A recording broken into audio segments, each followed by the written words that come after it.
नमस्कार, बहुत स्वागत है आपका आश्रम यूट्यूब चैनल पर। आज हम बात करेंगे हथेली में चिंता की रेखाएं, प्रभाव प्रभाव डालने वाली रेखाएं, राहु रेखा के संबंध में एवं राहु रेखा से राहु के दोषों से बचने के कुछ उपाय के विषय में आज बात करेंगे। राहु एवं उसके उपाय। ये एक सब्सक्राइबर की हथेली है। हथेली बहुत अच्छी है, लेकिन इस हथेली में हम देख रहे हैं, सबसे पहले हमारी दृष्टि जब इस हथेली पे पड़ती है तो इनके हथेली में जीवन रेखा के पास बहुत सारे राहु रेखाओं पे जाता है। ये देखिए, इनकी ये जीवन रेखा है। जीवन रेखा तो अच्छी दिख रही है इस प्रकार से, हालांकि थोड़ी सी ट्रबल यहाँ इस एरिया में दिख रही है, लेकिन ये इस प्रकार से है। इस क्षेत्र में आपके जो शुक्र क्षेत्र से यहाँ पर से जितनी भी रेखाएं, ये देख लीजिए, 1 2 3 4 5, ये जितनी भी रेखाएं आपके हथेली में, जितनी अधिक संख्या में ये रेखाएं होगी, आपके पास साथ मानसिक तनाव उतना ही होगा, आपके कार्य में बाधा उतनी ही उत्पन्न होगी, आपके जीवन में अस्थिरता उतनी ही अधिक होगी। इन्हीं रेखाओं को हम राहु रेखा कहते हैं। अब ये राहु रेखा आपको कितना नुकसान पहुंचाएगी और कब नुकसान पहुंचाएगी और किस स्थिति में ये आपको नुकसान नहीं पहुंचा सकती है, ये भी महत्वपूर्ण है। रेखाएं हो तो आपको अधिक चिंतित होने की आवश्यकता नहीं है। यदि ये रेखाएं आपको इस प्रकार से जीवन रेखा के अंदर दिख रही हो, तो ये रेखा आपको विशेष नुकसान पहुंचाने की स्थिति में नहीं होती। हाँ, असंतुलन स्थापित अवश्य करेगी, जीवन में अस्थिरता लाएगी, उलझने हो सकती है, कार्य में समस्या, बेकार में अनावश्यक झगड़े, इस तरह की चीज़ें होती है। लेकिन जब ये रेखा लंबी होने लगी, जब इस थोड़ी सी मैं इस हथेली को जूम करता हूँ तो ये पकड़ में आएगा कि ये रेखाएं कितनी दूर तक और कितना नुकसान करती है।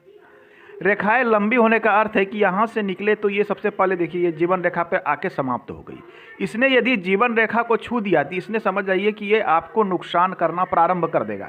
कब? उम्र के इस भाग में ये नुकसान पहुंचाएगा, +- 2 ईयर के आसपास। यदि ये रेखा यहाँ से, जैसे देखिए, ये रेखा इस स्थिति को पार गई, इसने जीवन रेखा को काट दिया। अब ये आपके भाग्य रेखा को भी क्रॉस करने का प्रयास कर रहा है। जीवन को काट दिया मतलब जीवन में इसने उलझन उत्पन्न कर दी, जीवन में समस्या उत्पन्न कर दिया, बहुत तरह का। यदि आपके लाइफ लाइन पर कोई भी रेखा इसको काटती है, आपकी लाइफ लाइन को, ये आपके जीवन में अस्थिरता लाएगी, उलझने उत्पन्न करेगी, समस्या उत्पन्न करेगी, कई तरह की समस्याएं।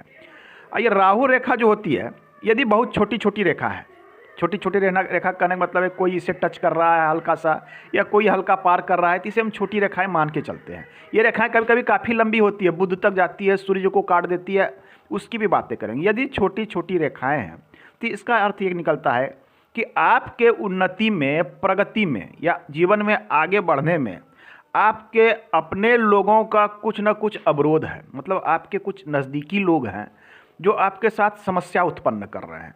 ये कौन हो सकते हैं? ये आपके सहयोगी हो सकते हैं, कार्य के क्षेत्र में जो आपके सहयोग करने वाले हैं वो हो सकते हैं, आपके मित्र हो सकते हैं, आपके फैमिली मेंबर और रिश्तेदार भी हो सकते हैं। यदि छोटी छोटी रेखाएं कई है तो जो आपके साथ किसी न किसी तरह की समस्या उत्पन्न करने का प्रयास करते हैं, तो ये छोटी रेखा है। लेकिन यदि ये रेखा बड़ी हो जाती है, बड़ी होने कहने का अर्थ होता है, रेखाएं को बड़ी हम कब मानेंगे? रेखा को बड़ी तब मानते हैं जब ये जीवन रेखा को क्रॉस करके आपके भाग्य रेखा को काट दे। यहाँ से देखिए, ये इसे काट रही है, जीवन रेखा को काट रही है, ये इसे काट रही है, ये थोड़ा आगे बढ़ के इस प्रकार से यहाँ काट रही है।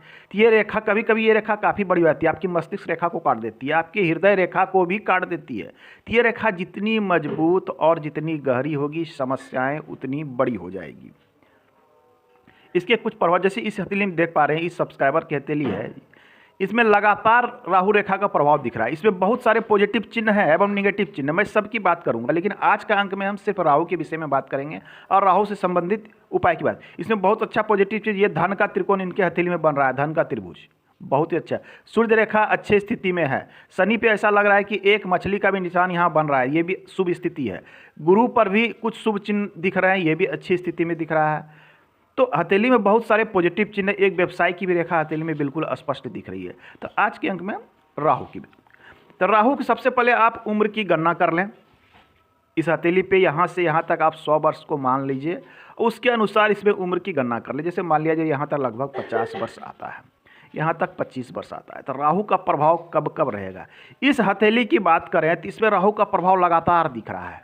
ये देख लीजिए, ये जीवन की शुरुआत के साथ साथ ये समस्याएं जीवन रेखा को टच कर रही है, जीवन रेखा को पार करके मस्तिष्क रेखा, जब ये मस्तिष्क को छू ले तो आपकी मानसिक शक्ति को ये क्षतिग्रस्त करने का प्रयास करेगा, आपको मानसिक रूप से चिंताग्रस्त कर देगा, समस्याएं ऐसी होगी कि आप उलझन में उलझे रहेंगे। इस प्रकार की चीज़ें ये उत्पन्न करती है यदि आपकी मस्तिष्क रेखा को छू देती थी। ये देखिए मस्तिष्क को छू रही है, ये जीवन रेखा तक है, ये जीवन रेखा तक है, ये रेखा जीवन रेखा को पार कर रही है। तो इनके हथेली में लगातार राहु रेखाएं हैं, लगातार मतलब एक उलझन से आप किसी प्रकार से एक समस्या से सुलझ गए, यहाँ से निकले, दूसरी समस्या सामने खड़ी है, एक से निकलते हैं दूसरे में उलझ जाते हैं। कहीं भी कार्य क्षेत्र हो या किसी भी प्रकार का क्षेत्र हो या आपके परिवार का मैटर हो, हर मैटर पे कहीं ना कहीं उलझने ये उत्पन्न करता है, भ्रमित करता है लोगों को, सही तरीके से आपको जीवन में आगे बढ़ने नहीं देता है, उलझन उत्पन्न करके आपके ब्रेक लगा के रखता है लाइफ में। तो ये रेखा कभी, अब इसकी कैलकुलेशन यदि उम्र की गणना करते हैं तो लगातार ये रेखा है, अर्थात ये रेखा, ये समस्या इनके साथ अभी चलते रहेगी। ये 50 वर्ष तक, क्या 50 वर्ष के बाद भी कुछ राहु रेखाएं, हालांकि ये इसके बाद इन्हें समस्याग्रस्त नहीं कर सकेगी। ये रेखा लगभग जीवन की आधी, यदि आधी जीवन यदि मान लिया जाए 45-40 भी मान लिया जाए तो वहाँ तक ये समस्या है। अब आइए राहु से संबंधित हम कुछ उपाय को जान लेते हैं। और राहु से संबंधित उपाय की बात करें तो राहु के लिए कहा गया है कि सबसे अच्छा माना जाता है कि आप राहु के लिए एक रत्न धारण कर सकते हैं, गोमेद रत्न जिसे कहते हैं। बहुत अधिक प्राइस नहीं है इसका, आप चाहे तो गोमेद रत्न को धारण कर सकते हैं। गोमेद रत्न को आप फ्राइडे को, शुक्रवार के दिन, अपने वजन के अनुसार, मान लीजिए आपकी वजन यदि 70 kg के आसपास है तो आप 7 रत्ती, 8 रत्ती, 7 या 8 रत्ती का गोमेद धारण करें। इससे आपको उपाय करने से शांति मिलती है। ये प्रभाव जो है 100% नष्ट नहीं होते, ये भी ध्यान में रखना चाहिए। हाँ, आपके राहु से संबंधित उत्पन्न होने वाले कष्ट में आपको लाभ अवश्य मिलेगा। दूसरा है कि राहु यंत्र को स्थापित करें, इसकी विधिवत रूप से आप पूजा करें। राहु यंत्र स्थापित कर लें पूजा घर में, इसकी विधिवत रूप से आप पूजा करें।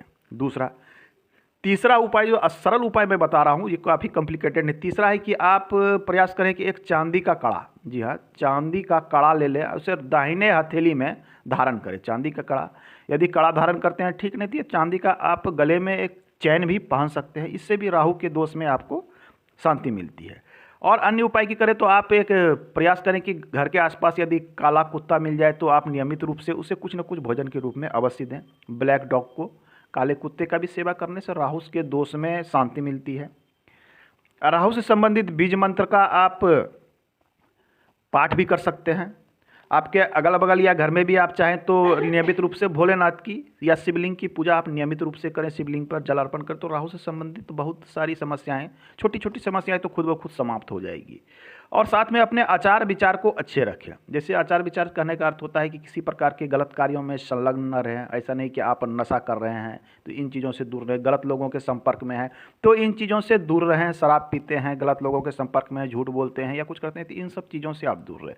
क्योंकि यदि राहु क्या करता है कि आपको भ्रमित करता है, जब ये आपके मस्तिष्क रेखा को छूने लगता है तो आपके मस्तिष्क को ये भ्रमित कर देता है, क्या सही है क्या गलत है। ऐसे लोग उल्टे सीधे कार्य करने लगते हैं, और जब आप उल्टे सीधे करते हैं तो स्वाभाविक है कि समस्या घटने के बजाय बढ़ना शुरू हो जाती है।